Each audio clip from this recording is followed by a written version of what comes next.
agar kita mendapatkan kebaikan-kebaikan, manfaat-manfaat daripada Al-Quran. Kita diperintahkan oleh Allah untuk lihat dabbaru ayatihi.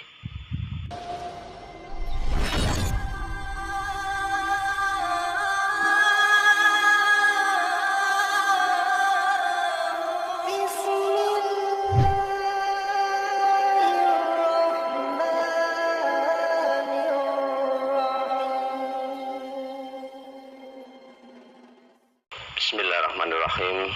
Assalamualaikum warahmatullahi wabarakatuh.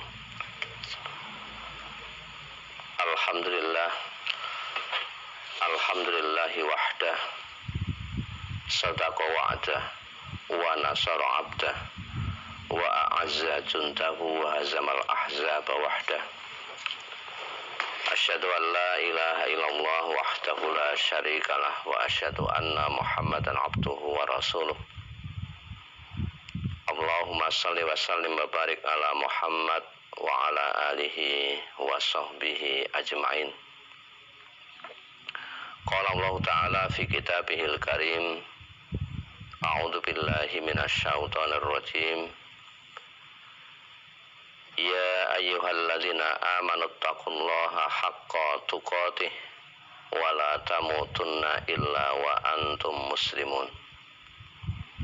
Wa qala Rasulullah sallallahu alaihi wasallam, ittaqillaha haitsu ma kunta wa atbi'is sayyi'atal hasanata tamhuha wa khaliqin nasa bi khuluqin hasanin.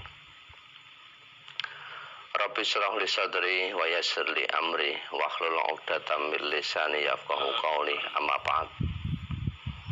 Para pemirsa Hendra TV dan juga para pendengar radio yang bisa menyimak acara pagi hari ini, yakni Fajar Hidayah.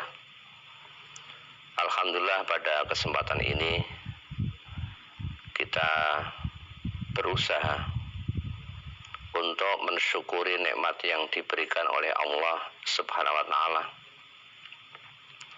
melalui cara yakni mentadabburi Al-Qur'an, membaca, memahami, kemudian mengamalkan dalam kehidupan sehari-hari. Memang itulah yang diperintahkan oleh Allah kepada manusia, agar selalu mempelajari Al-Quran dengan sungguh-sungguh, sebagaimana yang telah difirmankan di surat Shad ayat 29, surat ke-38. Kitabun anzalnahu ilaika mubarakul liyadabbaru ayatihi wa liyatadzakkara ulul albab. Ini adalah sebuah kitab. Yang dimaksud kitab itu adalah Al-Quran. Yang kitab itu di dalamnya penuh dengan berkah. Allah telah menurunkan kepada Nabi Muhammad sallallahu alaihi wasallam agar kita mendapatkan kebaikan-kebaikan, manfaat-manfaat daripada Al-Quran. Kita diperintahkan oleh Allah untuk lihat dabbaru ayatihi, supaya manusia mentadabburi, mempelajari dengan sungguh-sungguh, memahami maknanya. Itu yang dimaksud dengan tadabbur. Kemudian akhirnya berusaha untuk mengamalkan dalam kehidupan sehari-hari, dijadikan sebagai petunjuk dan dijadikan sebagai pelajaran. Waliyatadzakkara ulul albab, dan menjadi pelajaran bagi orang-orang yang bisa menggunakan akal pikirannya. Maka pada kesempatan pagi hari ini kita akan mempelajari beberapa ayat Allah yang termaktub dalam surat Luqman ayat 12 sampai 19, kalau mungkin waktunya mencukupi. Ini berkaitan dengan bagaimana orang tua mendidik anaknya dengan pendidikan yang baik, agar anaknya menjadi manusia yang beradab, manusia yang memiliki akhlak dan budi pekerti yang baik. Allah memberikan contoh bagaimana Luqmanul Hakim ini mendidik anaknya. Kita mulai dari surat Luqman ayat 12. Allah berfirman, "Walaqad ataina Luqmanal hikmata anishkur lillah wa may yashkur fa innama yashkuru li nafsihi wa man kafara fa innallaha ghaniyyun hamid." Dan sesungguhnya telah kami berikan kepada Luqman, yaitu bersyukurlah kepada Allah.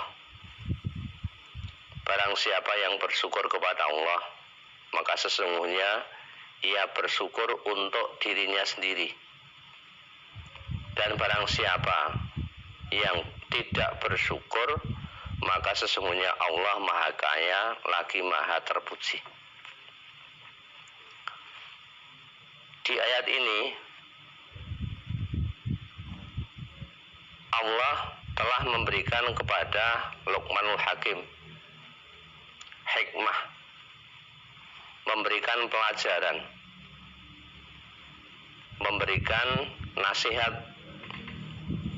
agar yang pertama itu supaya bersyukur kepada Allah.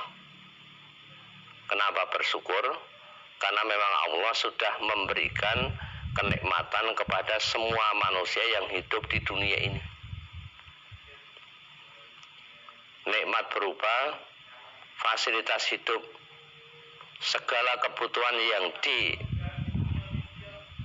dipakai oleh manusia, ini sudah dipersiapkan oleh Allah sebelum manusia itu lahir di dunia, sebelum manusia itu ada, sehingga manusia tidak ada satu kekurangan apapun.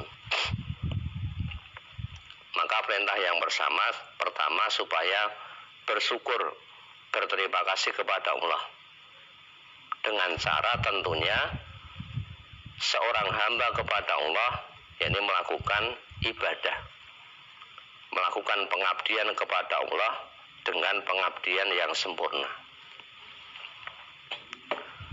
Karena hakikatnya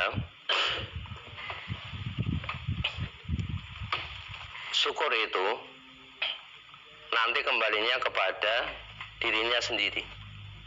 Kebaikan syukur akan kembali kepada dirinya sendiri. Dan Allah berjanji akan menambah kenikmatan-kenikmatan yang sudah ada. Sebaliknya, barang siapa yang tidak mau bersyukur atau mengkufuri nikmat Allah, maka Allah akan mengancam dengan azab yang sangat pedih. Ini bagaimana kita beribadah, melakukan hubungan yang vertikal kepada Allah. Kemudian ayat yang ke-13, wa idz qala Luqmanu libnihi wa huwa ya'idhuhu ya bunayya la tusyrik billah inna syirka la dzulmun adzim. Ini bagaimana seorang bapak mendidik anaknya agar anak-anaknya menjadi anak-anak yang soleh, anak-anaknya terhindar dari api neraka, terhindar dari kesengsaraan. Karena kewajiban seorang ayah kepada anak dan keluarganya tidak hanya sekedar untuk mencukupi sandang, pangan, dan papan, tetapi justru yang lebih penting bagaimana keluarganya ini bisa terhindar dari api neraka. Sehingga hal yang pertama harus dilakukan bagi seorang kepala rumah tangga, bagi seorang ayah ketika memberikan nasihat adalah yang diutamakan tentang masalah akidah, keyakinan, kepercayaan kepada Allah, menanamkan keimanan. Ya bunayya, wahai anakku, dengan panggilan yang baik, panggilan yang menyanjung anaknya, sehingga anak itu mau untuk diberikan nasihat, mencari suasana yang benar, ya. Dan cara memberikan nasihat dengan cara yang baik, tidak dengan marah-marah, ya. Tidak dengan suara yang keras membentak-bentak. Ini dimulai dengan kalimat ya bunayya, wahai anakku. Ini panggilan yang menyejukkan. Apa nasihatnya? La tusyrik billah. Jangan kamu berbuat syirik atau mensekutukan Allah. Tidak boleh kita menghambakan diri menyembah selain daripada Allah. Karena dosa syirik ini merupakan dosa yang besar dan merupakan kezaliman yang besar. Inna syirka la zulmun adzim. Sesungguhnya kesyirikan itu merupakan kezaliman. Seorang hamba berbuat aniaya terhadap dirinya sendiri. Harusnya dia mengabdi, menyembah kepada Allah, karena Allah yang memberikan rezeki. Lah kenapa malah menyembah atau mengabdi kepada yang lain? Mencari keselamatan kepada yang lain, mencari perlindungan kepada yang lain. Atau sekarang mungkin ada yang menghambakan atau menghamba kepada uang, menghamba kepada jabatan. Ini merupakan hal yang salah, yang harus dibenarkan oleh para orang tua di dalam mendidik anak-anaknya, agar anak-anaknya menjadi orang-orang yang berilmu, menjadi orang-orang yang beradab, menjadi manusia yang sejati. Karena hakikatnya pendidikan yang utama itu adalah berawal dari keluarga. Keluarga itu merupakan pendidikan yang pertama dan utama. Ketika seorang anak lahir, maka orang tuanya yang mendidik. Karena hakikatnya anak yang lahir ke dunia ini semuanya memiliki fitrah yang baik. Kullu mauludin yuladu alal fitrah. Setiap anak yang dilahirkan oleh orang tuanya itu dalam keadaan fitrah, dalam keadaan mau untuk menerima agama, mau menerima kebaikan-kebaikan, jiwanya masih suci, belum tercemari, belum terkontaminasi. Lah siapa yang akan mewarnai? Fa'abawahu. Maka kedua orang tuanya, lingkungannya, yuhawidanihi, yang akan menjadikan dia menjadi orang-orang Yahudi, au yunassironihi, atau menjadi orang-orang Nasrani, au yumajjisanihi, atau menjadikan orang-orang Majusi, orang yang menyembah api, orang yang menyembah selain daripada Allah, sehingga menjadikan yang lain itu menjadikan tauhid, sesuatu yang disembah, yang dibangga-banggakan, yang dijadikan sebagai backing selain daripada Allah. Penanaman akidah ini merupakan hal yang sangat pokok, karena ini merupakan pondasi, merupakan dasar. Allah dengan tegas berfirman, Qul huwallahu ahad. Katakan wahai Muhammad bahwa Allah itu esa. Zat yang patut disembah itu hanya Allah. tidak ada yang lain. Ya. La ta'budu illallah, ya. Jangan kamu menyembah selain daripada Allah. Allahus Samad. Ketergantungan kita berpegang teguh, ketergantungan kita hanya kepada Allah, bukan kepada manusia. Nanti orang akan menjadi mentok pikirannya ketika memang dalam suasana yang sangat mencekam. Secara otomatis dia akan mengatakan Allah. Saat pesawat, misalnya dia naik pesawatnya ada guncangan yang besar, atau mungkin mesinnya mati satu, dia tidak mungkin akan minta pertolongan kepada teman duduk yang ada di sampingnya.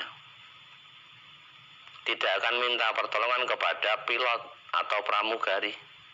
Dia akan berkata supaya Allah menyelamatkan ini, karena dia berada pada satu bentuk ketinggian yang ketika pesawat itu jatuh biasanya banyak yang meninggal dunia. Pesawatnya hancur berkeping-keping, termasuk manusianya.